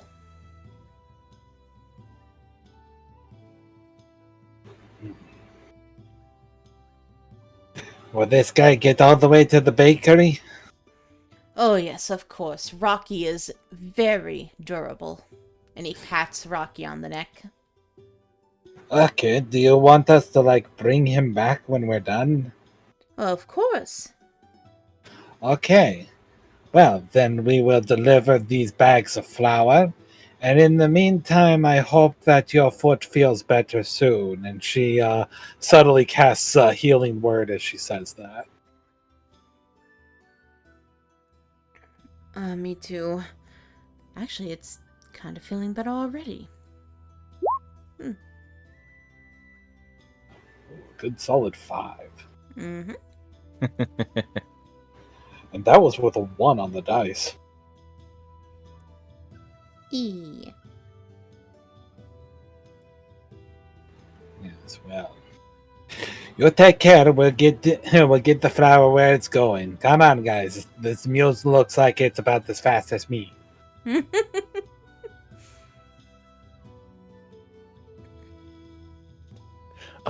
Yes, Right. let's get going. Thank you, sir, for the flour. Oh, Seldo tree step.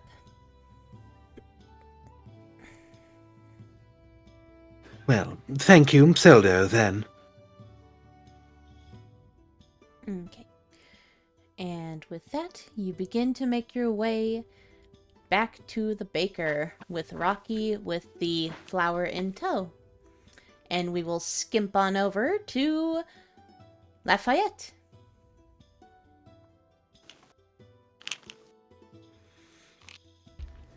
Hello. You're going to a guard? Yes, while keeping an eye on that cart still.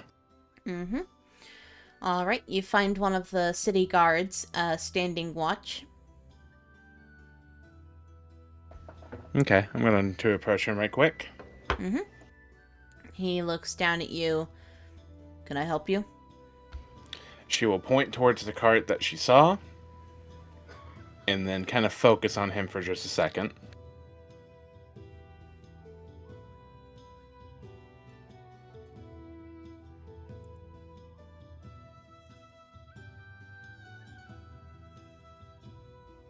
Yes, that's a cart. Read close.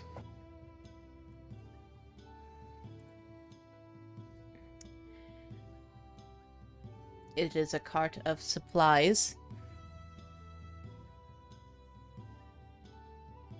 And she will begin to kind of mime out as best she can, basically like a little bit of charades at first, to kind of show that like there is something suspicious on that cart, specifically someone inside of it.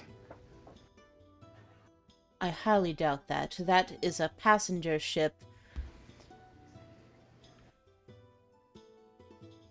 They likely were just bringing back supplies that were unused.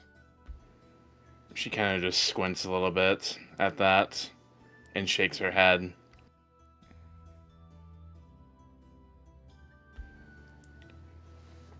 She will point to the card again, basically asking to at least, in straight out, basically, humor me and check that cart, because something is not right about it.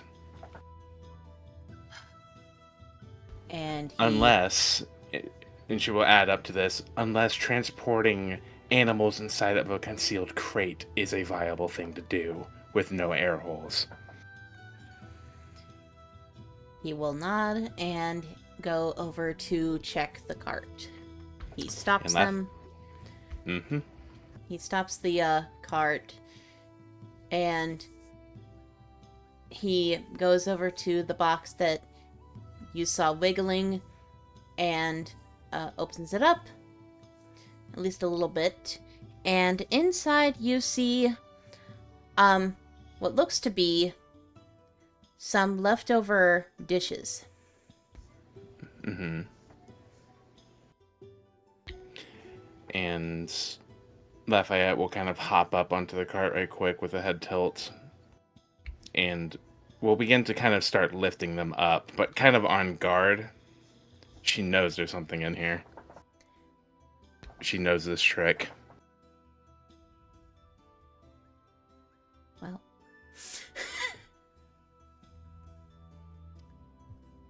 Lafayette, Yep. I need you to make a Constitution saving throw for me, please. 15? The DC was 16. Of course. You feel something jab into your neck, and you start to feel very drowsy.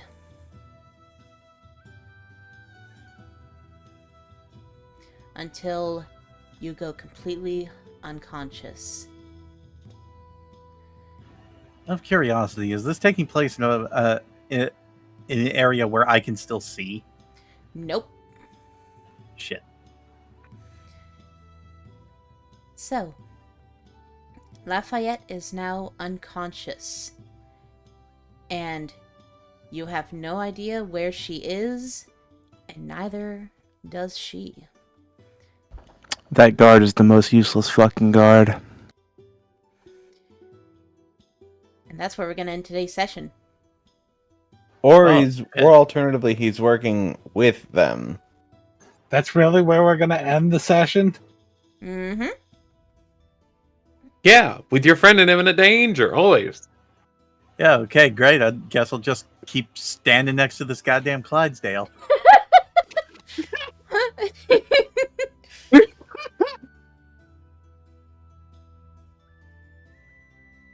Always gotta leave off on a cliffhanger. You don't gotta. You don't have to. I mean, we're over here getting bread, I guess. The messed up thing is, like, it's still like 9:43. It's still early. Yeah. That's crazy. There's a cliffhanger. Let's end the session early. You say this, but this is not new. Besides, I am EP. Fair. Oh, okay. That's a better justification. See, EP I can accept. Mhm.